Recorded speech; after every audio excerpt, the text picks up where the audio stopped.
እነዚህን ሶስቱን የጣሳ ወተቶች በፍጹም እንዳትጠቀሙ ከገበያም ይሰብሰብ ተብሏል። ይህን ያለው ደግሞ ራሱ አምራቹ ድርጅት ኔስሌ የሚባለው ድርጅት ሲሆን ይህ ድርጅት በዓለም ላይ እጅግ ታዋቂ የሆነ ከ150 ዓመት በላይ የቆየ ሲሆን እነዚህ ሶስቱ የጣሳ ወተት ምርቶች ግን በውስጣቸው ባክቴሪያ ተገኝቷል። ይህ ባክቴሪያ ባሲለስ ሲለስ ይባላል። ቶክሲኑ ደግሞ ሴሪሊዮን ይባላል። ይህ ቶክሲን ስላለበት እነዚህ ሶስቱን የጣሳ ወተት አይነቶች ከነ ባች ነንበራቸው ዛሬ ነግራችኋለሁ። ቪዲዮን እስከ መጨረሻው ተመልከቱት። ይህ ቪዲዮ ለብዙ ልጆች ያስፈልጋልና እንደተለመደው ላይክ፣ ሼር፣ ኮፒ ሊንክ ማድረግ አትርሱ። እንዲሁም ሀሳብ አስተያየት ካላችሁ ወይም ያልገባችሁ ነገር ካለ ኮሜንት ላይ ጻፉልን። ምናልባት ለዚህ ዩቲዩብ ቻናል አዲስ የሆናችሁ ሰዎች ይህ ብሩክ ኪድስ የሚባል ዩቲዩብ ቻናላችን ነው። ዘውትር ሰኞ፣ ሮብና አርብ አዳዲስ መረጃዎችን ለእናንተ ወላጆች በትኩሱ እናቀርባለን። እናንተ ወላጆች ሰብስክራይብ እንድታደርጉ ቤተሰብ እንድትሆኑ ተጋብዛችኋል።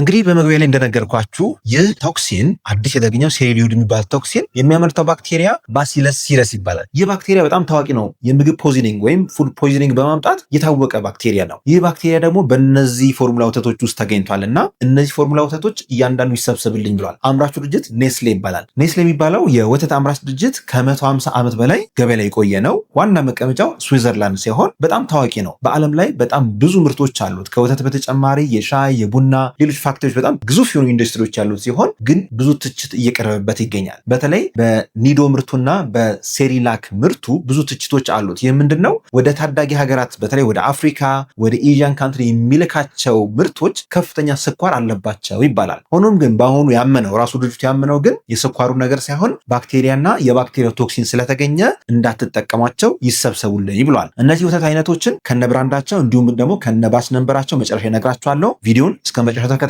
ከዛ በፊት ግን ሁሉም ወላጅ ማወቅ ያለበት ነገር አለ። የፎርሙላ ወተትን ከመጠቀማችን በፊት ሁልጊዜ መጠንቀቅና ማወቅ ያለብን 5 ነገሮችን ልንገራችሁ። የመጀመሪያ ማወቅ ያለባችሁ ነገር የፎርሙላ ወተት የእናት ጡትን በፍጹም አይተካም። የመጨረሻ አማራጭ እንጂ የመጀመሪያ አማራጭ አታድርጉት። ሁልጊዜም ህፃናት ከተወለዱ በኋላ ሁሌም እንደምላችሁ በ30 ደቂቃ ውስጥ የእናት ጡት ወተት ካገኙና በየ2 ሰዓቱ በየ3 ሰዓቱ ከጠቡ የጡት ወተት ምርት እየጨመረ ሄድና የፎርሙላ ወተት አስፈላጊነት ዜሮ ይገባል ማለት ነው። ስለዚህ እናንተ ወላጆች ሁልጊዜም በእርግዝናችሁ ወቅት ራሳችሁን ማዘጋጀት ይኖርባቸዋል። አንደኛ የጡታችሁ ጫፍ በትክክል ፎርምድ ነው ወይ? በትክክል ፎርምድ ካልሆነ ወይም ፍላት ከሆነ የጤና ባለሙያ ቀረባችሁ ያ ፍላት የሆነው ኒፕል መስተካከል አለበት። ይህን በተለያየ ቴክኒክ የጤና ባለሙያዎች ያስተካክሉታል። የጡቷ ጫፍ በደንብ እንድትወጣና ልጃችሁን ለማጥባት ዝግጁ ማድረግ ይኖርባቸዋል። ያንን ካላደረጋችሁ ደግሞ ችግሩ ምንድነው? ልጁ ሲወለድ ፍላት ኒፕል ከሆነ አያገኘውም። በዚህ ምክንያት ደግሞ ወተት ካላገኛችሁ ቀጥታ እናንተ ዘላችሁ የምትሄዱት የፎርሙላ ወተት ላይ አይደለ? ያ ትክክል አይደለም። በተቻለ መጠን የእናት ወተት እንድትሰጡ መክራችኋለሁ። ቢያንስ እያለቡ ማስቀመጥ እያለቡ መስጠት ይመከራል። ሆኖም ግን የመጀመሪያው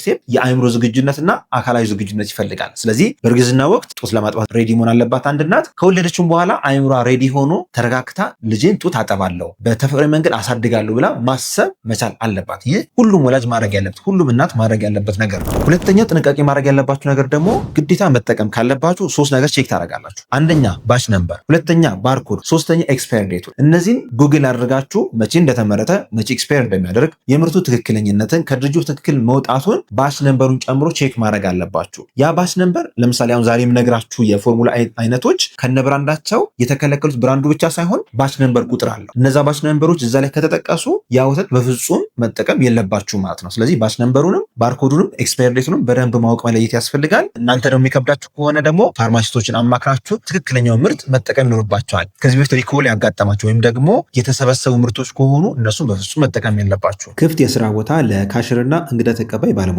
ብሩክ ኪድስ ልዩ የጽናትና ታዳጊዎች ክሊኒክ ልምድ ያላቸውን ካሽርና እንግዳ ተቀባይ ባለሙያዎችን አወዳድሮ መቅጠር ይፈልጋል። ብዛት 2፣ ጾታ ሴት። የስራ ልምድ በአገልግሎት ሰጪ ተቋማት በካሽርነት 1 ዓመትና ከዛ በላይ ልምድ ያላት፣ በክሊኒክ ወይም በሆስፒታል የሰራች ቢሆን ይመረጣል። ካሽ ሬጂስተሪ ማሽንን በትክክል መጠቀም የምትችል፣ በቂ ክህሎት ያላት፣ የማታ ስራ ወይም የአዳሪነት ስራን ለመስራት ፈቃደኛ የሆነች፣ በአካውንቲንግ ወይም ተያያዥ ትምህርት ዘርፍ ዲፕሎማ ወይም ዲግሪ ያላት፣ ታካሚዎችን በትዕግስትና በፍቅር ማስተናገድ የምትችል፣ የተጣራ ደሞዝ 8000 ብር በተጨማሪ የማታ ስራ ጥቅማጥቅም ዲዩቲ ተጨማሪ ክፍያ ይኖረዋል። የስራ አድራሻ አዲስ አበባ ጦር ኃይሎች አጉስት አካባቢ ነው። የስራ ቦታው ብሩክ ኪድስ ልዩ የህፃናትና ታዳጊዎች ክሊኒክ። አመልካቾች ሲቪያቸውና ፎቶቸውን ከታች ባስቀመጥነው ቴሌግራም ሊንክ ላይ መላክ ይችላሉ፣ ወይም ቴሌግራም ላይ @ብሩኪድስ ክሊኒክ ብለው እዛ ላይ ሲቪያችሁን አታች ማድረግ ይችላሉ። ሶስተኛ ልጃችሁ ላይ የህመም ምልክት በፎርሙላው ምክንያት ከመጣ በደንብ መለየት ይኖርባቸዋል። በተለይ ኃይለኛ ትውከት፣ ተቅማጥ ካለ፣ የማይመቸው ከሆነ፣ ሆድ ቁርጠት የሚያመጣበት ከሆነ ወይም በአጠቃላይ ሽፍታና የአለርጂ ምልክቱ ከታዩ ይህ ነገር ለልጆ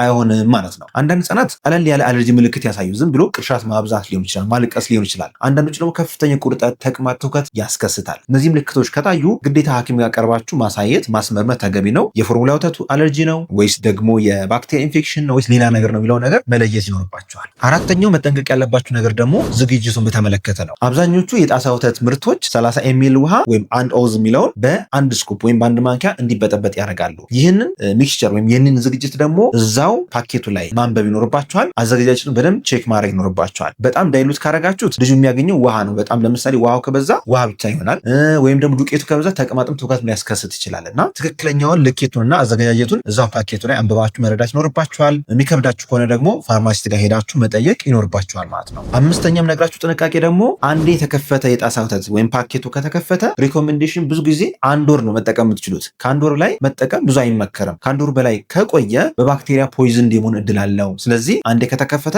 በ1 ወር ውስጥ ለመጨረስ ሞክሩ። ሌላው ደግሞ ከበጠበጣችሁት በኋላ ልጁ ከጀመረው ወዲያው እንዲጨርሰው ወይም ደግሞ በ1 ሰዓት ውስጥ እንዲጨርሰው አድርጎ፣ ካልተጀመረ ወይም ያልተጠባ ጡጦ ከሆነና ጀስት ተበጥብጦ የተቀመጠ ከሆነ ግን ከ2 ሰዓት እስከ 3 ሰዓት ባለው ጊዜ ውስጥ ልጁ እንዲጠቀም ማድረግ ይኖርባቸዋል። ከዛ ውጪ ልጁ የሚያስፈልገውን መጠን ካወቃችሁ ትንሽ ትንሽ እያረጋችሁ ብታዘጋጁ የተሻለ ነው። ምክንያቱም ያን አዘጋጅታችሁ የምታስቀምጡ ከሆነ ረጅም ጊዜ ከቆየ በተለይ ለቶክሲኖች ወይም ደግሞ ለባክቴሪያ ኢንፌክሽኖች ተጋላጭ ይሆናል፣ ኮንታሚኔትድ ይሆናል ማለት ነው። ስለዚህ እነዚህን 5ቱን ጥንቃቄ እያረጋችሁ ደግሞ ዛሬም ነግራችሁ ወሳኝ የሆነ መረጃ አለ። ይህ ምንድነው? የትኞቹ ብራንዶች ናቸው የተከለከሉት የሚለው ነግራችኋለሁ። ከብራንዶች በተጨማሪ ባች ነምበሮቹ ነግራችኋለሁ። ስለዚህ የተከለከለው የመጀመሪያው ኔስሌ የሚያመርተው ምርት ኤስኤምኤ ይባላል። ኤስኤምኤ የሚባለው የወተት አይነት ብዙ አይነት ደግሞ ክፍልፋዮች አሉት፣ ብራንድ አይነቶች ደግሞ አሉት። የመጀመሪያው ለምሳሌ ኤስኤምኤ አድቫንስድ ፈርስት ሚልክ ሚል አለ። ሁለተኛው ኤስኤምኤ አድቫንስድ ፕሮ ሚልክ ሚል አለ። ሶስተኛ ኤስኤምኤ ኮምፎርት የሚባል አለ። አራተኛ ኤስኤምኤ ላክቶስ ፍሪ የሚባለው። እነዚህ ሁሉ የኤስኤምኤ ምርቶች ሲሆኑ ከነዚህ ውስጥ ደግሞ የተወሰነው ባች ነምበር ተከልክለዋል። ስለዚህ ባች ነምበሮቹ የትኞቹ ናቸው? በጎን የምትመለከቷቸው እነዚህ እያንዳንዱ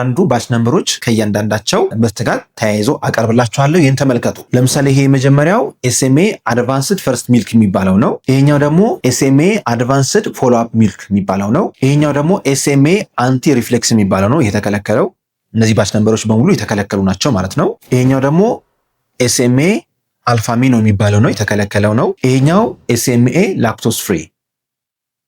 በእነዚህ ዝርዝሮች ውስጥ ያሉት ባች ነምበሮች ወይም ኮዶች ያሉት የተከለከለ ነው እያለን ነው። ስለዚህ ኔስል የመጀመሪያ ያወጣው የኤስኤምኤ ምርቶች በአጠቃላይ በእነዚህ ባች ነምበሮች የተጠቀሱ ከሆነ አይቻልም እያለን ነው። ይሄኛው ደግሞ ኤስኤምኤ ኮምፎርት የሚባለው ነው። እነዚህ ባች ነምበሮች የተከለከሉ ናቸው ማለት ነው። ስለዚህ በአጠቃላይ እነዚህ የኤስኤምኤ ምርቶች ሲሆኑ ሁለተኛው ምርት ደግሞ ናን ይባላል። ናን የፎርሙላ ሚልክ የኔስሌ ምርት ነው። እሱም የራሱን የቻለ ተወሰነ የምርት አይነትና ባች ነምበሮችን ከልክሏል። ሁሉንም ሳይሆን የከለከለው የተወሰኑትን ከልክሏል። የመጀመሪያው ናን የተከለከለው ናን ስፔሻል ፕሮ በዚህ ባች ነምበር ያለው ይሄኛው ተከልክሏል። ሁለተኛ ናን ኮምፎርት ይሄኛው ተከልክሏል። ሶስተኛ ናን ኦፕቲ ፕሮ 1 ይሄኛው ተከልክሏል። ሌላው ናን ሱፕሪም ፕሮ ይሄኛው እነዚህ የተከለከሉ ናቸው።